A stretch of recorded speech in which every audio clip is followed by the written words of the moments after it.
Kwa hivyo tumshukuru Mwenyezi Mungu. Nataka kama MC ameniingilia kidogo, wacha nisome hii yangu kidogo, kwa sababu sitaki kuwa misquoted or misrepresented. Nataka niseme yale ambaye yako katika roho yangu, na ndio tuweze tujipange na tujue kutoka hapa kwenda mbele ni barabara gani ambaye tutaelekea. Si ni hivyo? So therefore, party members and my fellow Kenyans, today marks almost 3 years, as the Secretary General has just informed us, since we last gathered here at this very same venue and held our last National Delegates Conference.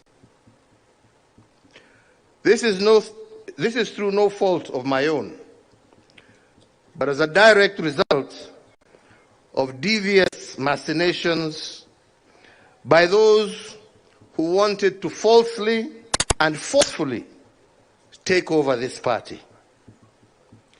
As we meet today, I wish to take this very early opportunity to thank all those loyal party members, the many lawyers and Kenyans of goodwill who have ensured that once again we are able to meet and restart our journey forward again. Asanteni sana.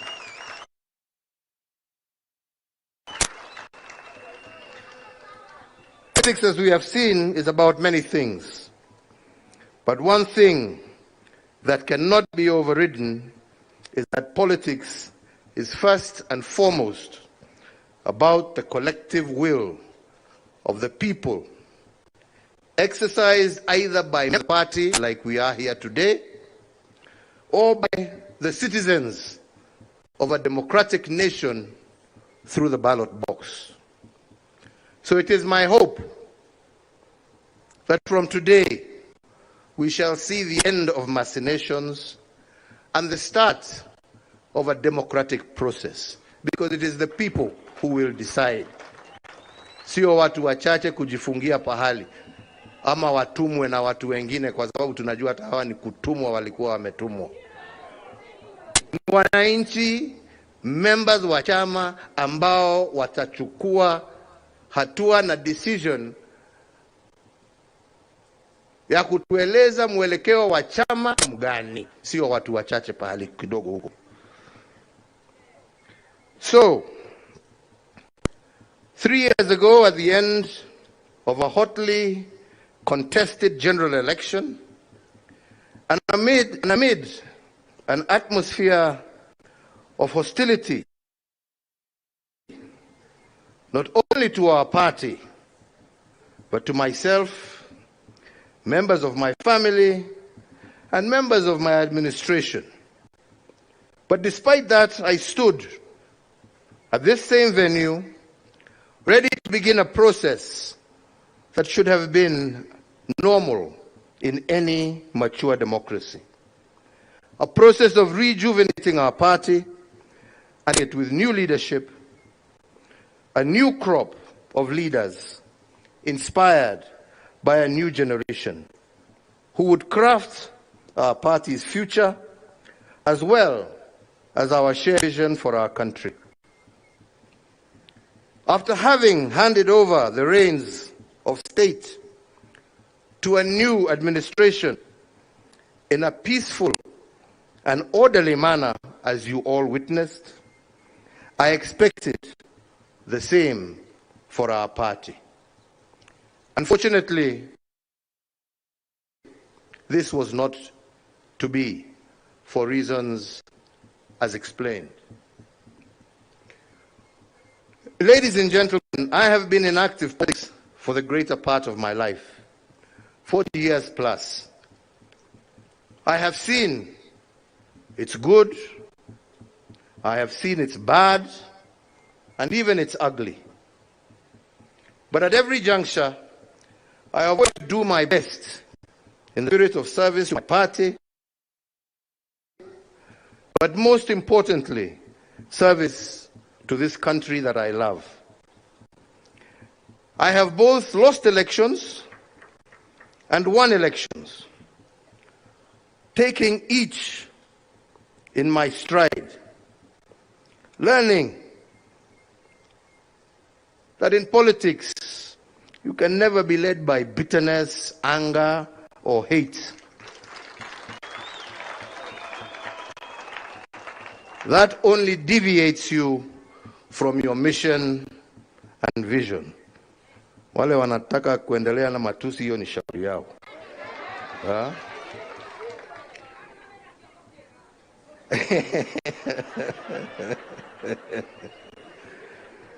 Sisi hatuna chuki na mtu, tunapenda nchi yetu. I have had my fair share of successes as well as challenges. But the truth of the matter is that none of this would have been possible if I myself, at an early age, had not been given the opportunity and support to take up various leadership positions in our country. As a party, under my administration, under my leadership, and courtesy of the Kenyan electorate, we have been a governing party for approximately 10 out of our country's 60-odd years of life since independence. Looking back, there are things we can be proud of, and admittedly, there are things that we could also have done better. As a party, we can say with pride that it was our administration that oversaw the implementation of a new constitutional order, and we did so within the stipulated timelines. Party, we can say that we left behind a more connected country than we found it. We doubled the number of tarred roads, increased electricity connections from 35% of our population that we found to over 70%.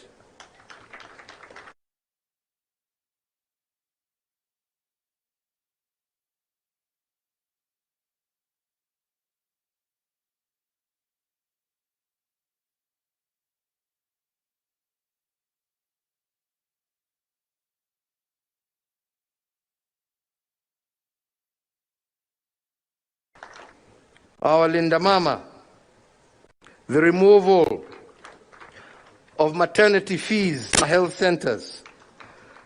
Want to become a certified project manager but aren't sure about the skills you need? The PMP certification prep course on Udemy is just the thing. Learn the basics of project management and get yourself ready for the PMP certification exam.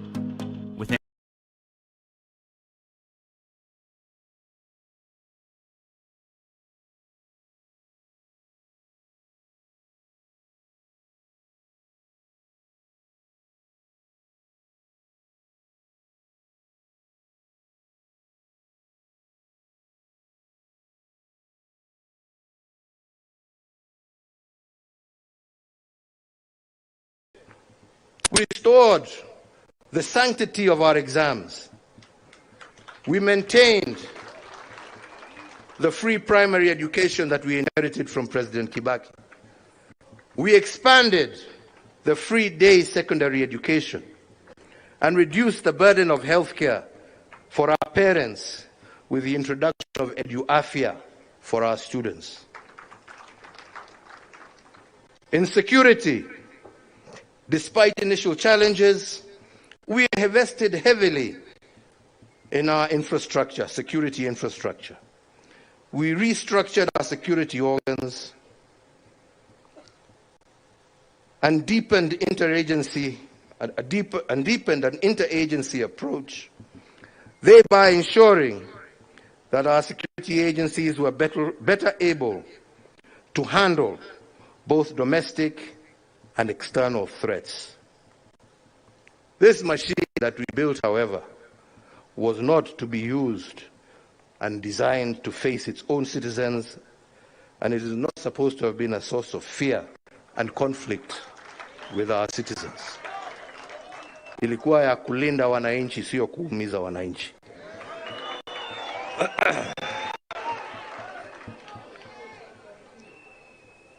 We worked as a party to bring greater cohesion in our social construct, to reduce ethnic tensions and address both social and regional inequalities. This noble effort, unfortunately, was used against us in the last campaigns, it being called an attempt to erode democracy. I wonder what they call theirs today. I can go on and on, but that is for another time. Equally, my friends, it is true to say that we also face challenges, key among them being our war against corruption in government that was less than successful.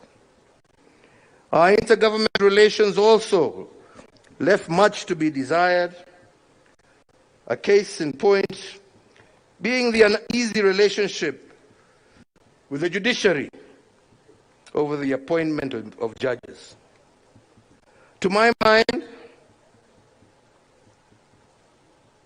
the framers of our Constitution intended the different arms of government will be simultaneously independent, but always interdependent, for the common good of our people and nation.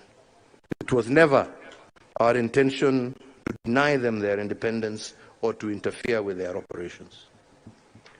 All of this and more, but as I have said, this is a story for another day. So therefore now, we need to ask ourselves, where are we and where do we want to go?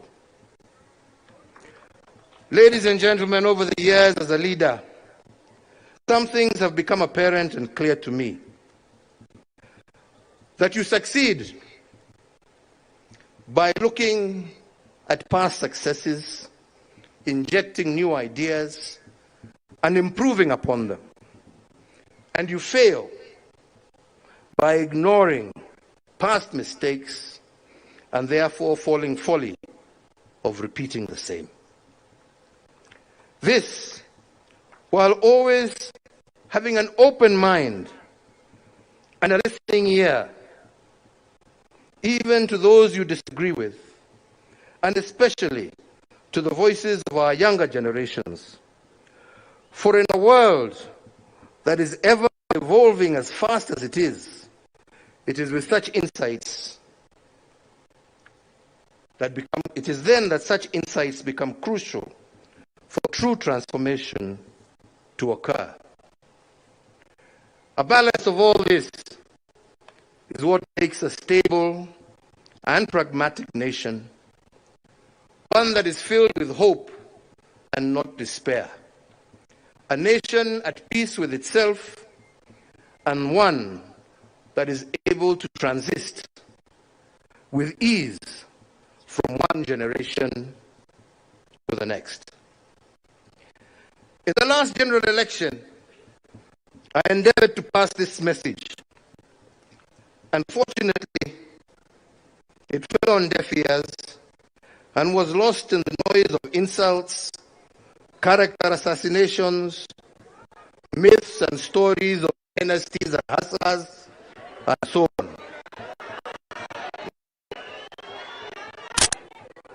Today, many of the gains we had in the past have been eroded.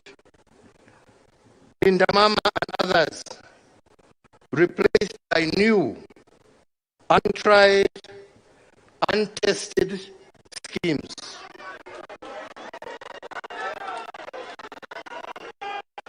while we wait,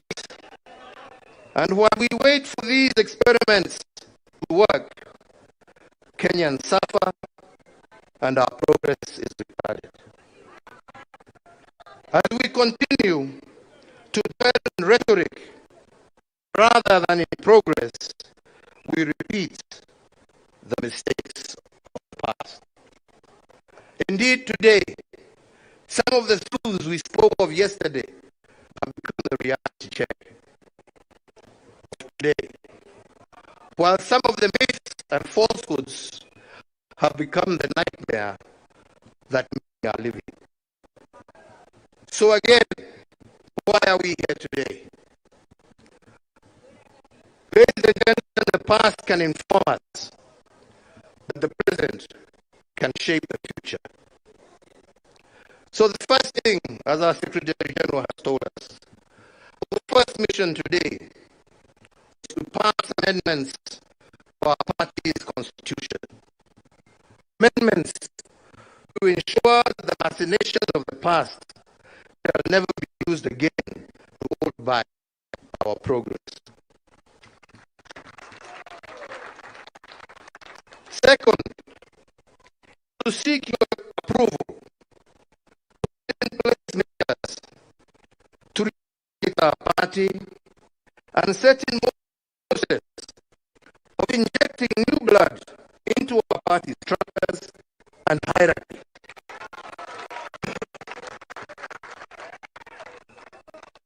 Men and women, especially the young, and when I say the young, I'm not just saying young in body, we also young in mind and spirit.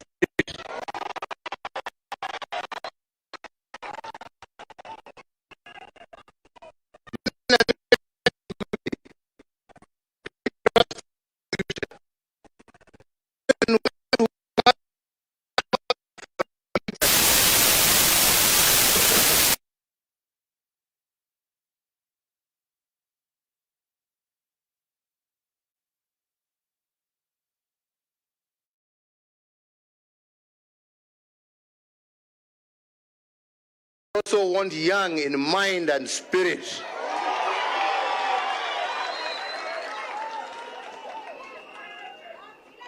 Men and women of integrity who can be trusted with our future.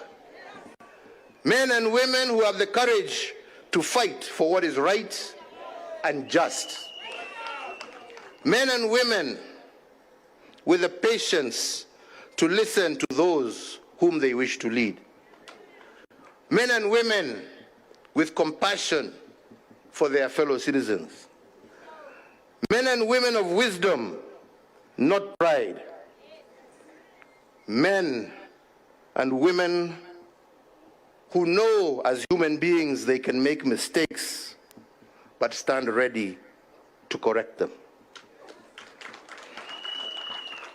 I have watched quietly the ongoings of the recent past and greatly admired the tribeless, steadfast courage of today's generations. A generation that knows what it wants and is determined to achieve it, whatever the cost. It is my hope today that as some of us give way, that those same young ones, with the same energy, conviction, and patriotism that we saw in the streets, you will be able to use them to transform the structures of our party. And ultimately, you yourselves enter the corridors of power and high office and take charge of your own destiny. You know what you want. It is not for me to tell you. You know what you want. You have the energy to get it. And time is on your side. Musibaki nyuma. In the next few weeks, we shall be rolling out our recruitment strategy across the country.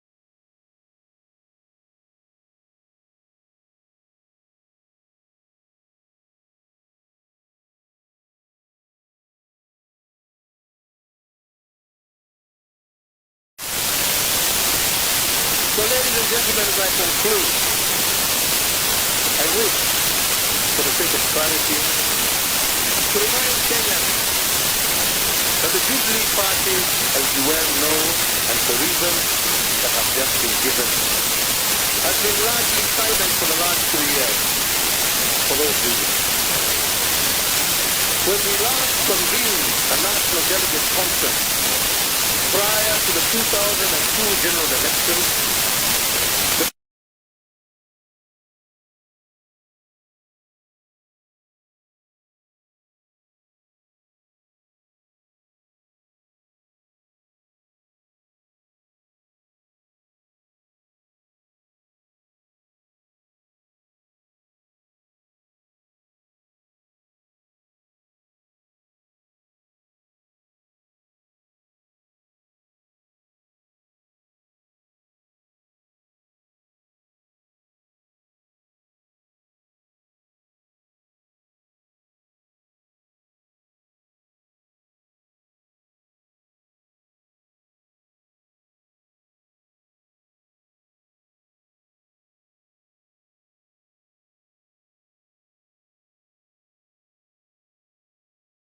for the party's new leadership to take when the time comes. Lakini sasa tuko pahali tulikuwa. Mimi sio mtu wa kupiga reverse na kona kila siku. But make no mistake when I say that. Like any other political party, we shall be preparing for the next general election, and doing so in earnest. And it remains our firm intention to field the best possible candidates for all elective positions. We shall either do this on our own, or we shall do this in concert with like-minded political movements. It is therefore my hope that a newly energized Jubilee Party will achieve two immediate outcomes. Firstly, to provide a suitable platform for visionary aspiring leaders to offer themselves up in the service of their nation. And secondly, for the citizens of Kenya to be present with a vibrant set of options from which to elect leaders of their choice in accordance with the democratic ideals of our constitutional order and what our national constitution states. Kwa hivyo wenzangu, niliwaambia mimi siku hizi siongeangi mengi. Najaribu saa kukaa on point. Sio hapana, unajua sasa wataenda watanichukua wapindue ingine. Lakini ya muhimu, chama chetu cha Jubilee kutoka mwanzo lengo letu lilikuwa tujenge chama cha kitaifa. Chama ambacho kitaunganisha Wakenya wote. Chama ambacho nia yake ni kuona sio sehemu hii ama hii, lakini Kenya yote ikisonga mbele, wananchi wakiwa pamoja na wakipendana kama ndugu na dada. Na nyinyi mnajua hata kazi mambo hii ya kusema ati chama hii ni ya upande hii, chama ni ya upande hii, chama ni ya upande hii. La, wacha tuwe na national parties ambazo zinaunganishwa kwa sababu ya sera, lakini sio kwa sababu ya pahali ambapo zimetoka. Hakuna sababu ya nyinyi kama wana Jubilee